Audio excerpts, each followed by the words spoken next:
Today on Ballistic Burgers, I'm going to be cooking up the Big Wink from Winky's out of Western Pennsylvania. Let's get going.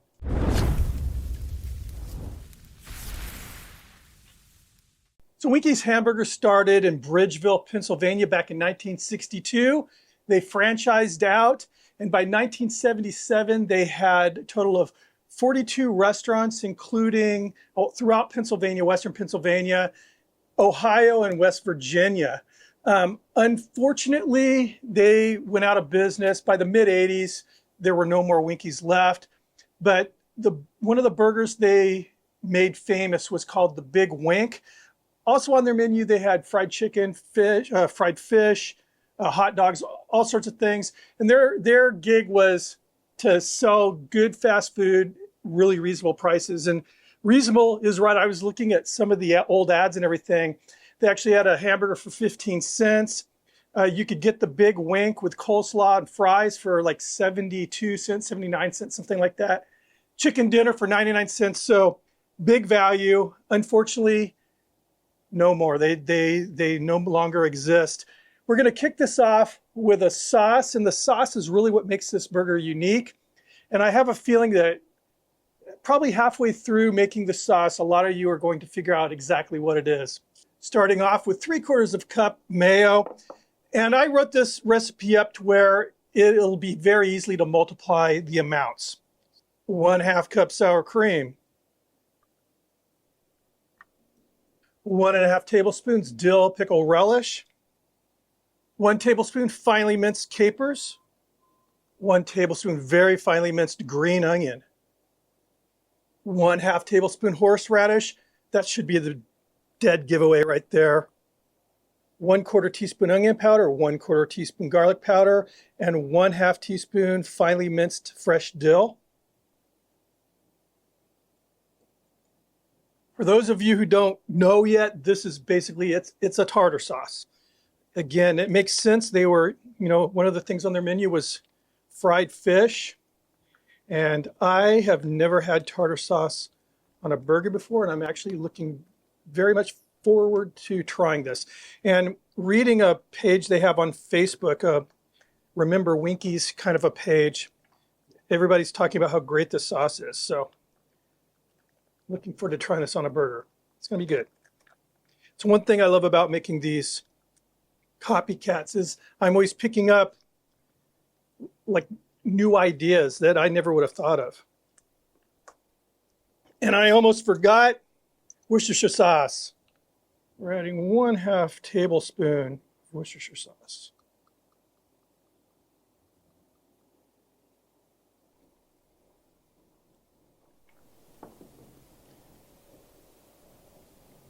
It's good. Now we're going to add some salt and pepper to taste.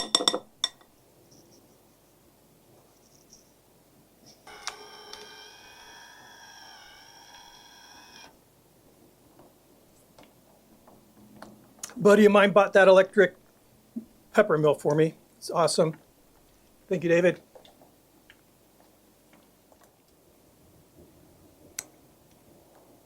Yeah, that's good. It's gonna be really good. All right, let's cook. Using my wildfire griddle, medium, high, low. This is just a warming station for the buns and such. 2/4 pound patties, 80/20 chuck. I'm really not sure how heavy their patties were, but 1/4 pound looks good with a double burger.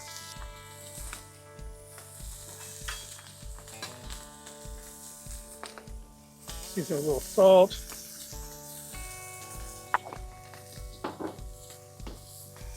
little pepper. Toast the buns, sesame seed buns. And here I have a club level. And for that club level section of bun, what I did was I always like using that heel section, and then I'd slice the bottom off.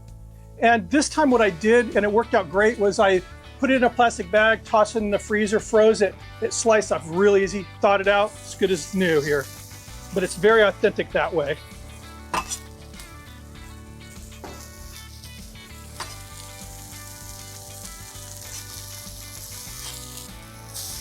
Nice crust. Beautiful. All right, I'm gonna take that first patty, lay that down. I'm gonna lay a piece of American cheese.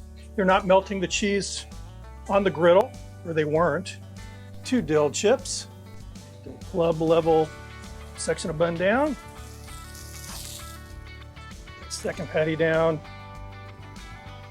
I found an old television commercial from Winky's and they showed this burger being built, so I'm following what they did on this commercial. The only thing I'm going to do different is they set this second patty down with a big blob of the tartar sauce on there. I want to make sure it's all evenly distributed, and I'm not in a rush. I'm sure they were doing that to kind of expedite things. So like I said, it was right in the dead center of the burger, so it would spread out when they would, when they put the top on. Now here's another thing that I think is very, very unique about this burger is the lettuce was shredded. It was hair fine. So you definitely need like a mandolin. I used a mandolin or a food processor to get it this fine. I mean, it is, like I said, baby hair fine, which is going to change the texture that you'd usually get out of lettuce. I mean, that crown. There you go. The big wink. Let's give this a try. Look at that. So cool. And obviously very influenced by the Big Mac, but I've had, there's like, I think White Manna, which I believe was the first to do the club level. Then there was Bob's Big Boy and McDonald's with the Big Mac. And there's an argument, again, I don't know if Bob's might have beat them, but in any case, it's kind of a cool idea, that club level. This is definitely, like I said, very different with I've never had a burger with tartar sauce on it. But that looks good.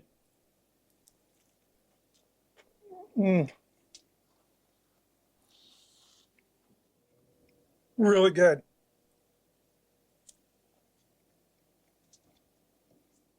A lot of people ask, what's the point of that club level, that third piece of bun there?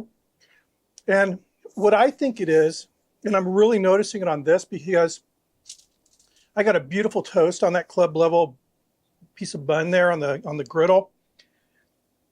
You're getting so much of that toasted bun flavor, that savory Maillard reaction on the bread. And I'm really, it's like making the burger right now. But the tartar sauce, really, really good. I do enjoy shredded lettuce, and this fine it's very different. It's, again, I love texture on a burger, and it is providing a texture, and it's a little bit different of a texture than your conventional shredded lettuce. I think I like the conventional shredded lettuce better, to be honest with you, but this is really, really good. Final conclusion is I absolutely love tartar sauce on a hamburger. I really, really appreciate that club level bun because, again, it is adding such a great extra bit of toasty flavor to the burger. Yeah, this burger, it's funny. I've never had a burger taste like this before with the tartar sauce, but I really, really enjoy it. And yet it just seems so old-fashioned and so familiar when I am eating it. It's because of, Bob's Big Boy and McDonald's, obviously. This is really, really good. Really good. So if you're wanting to make this or a Big Mac or whatever, and you want that club level, what I do when I'm going to buy the buns, I'm actually just looking at the heel of the bun because that's the most important part if you're going to do this. I'm looking for a nice thick heel. But boy, popping it in a plastic Ziploc, freezing it overnight, just slicing it in the morning, it was so easy because it's challenging when you got that mushy, fresh piece of bread. And it doesn't, again, it was just frozen for one night. So thawed out, it was just like it was out of the package. So it didn't do any damage to the burger at all. But this is really, really good. And again, it goes on the list. I need to make a playlist of extinct burgers But unfortunately, so many of the burgers that I've done in the past that were popular, burger joints, they're gone now.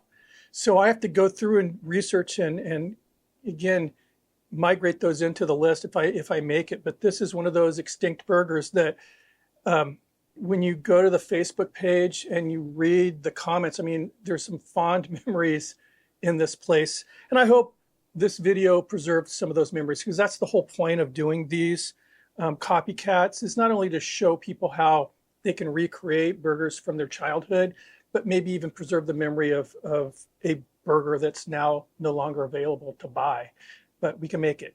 Anyway, thanks for stopping by. Pete, thanks for the suggestion. I appreciate it, my friend. Keep those suggestions coming in, folks. They keep this channel alive. And if you're not subscribed, please consider hitting that sub button. Thumbing up the video if you like it. I hope you did. Ring the notification bell. I'll see you in the next video. Cheers.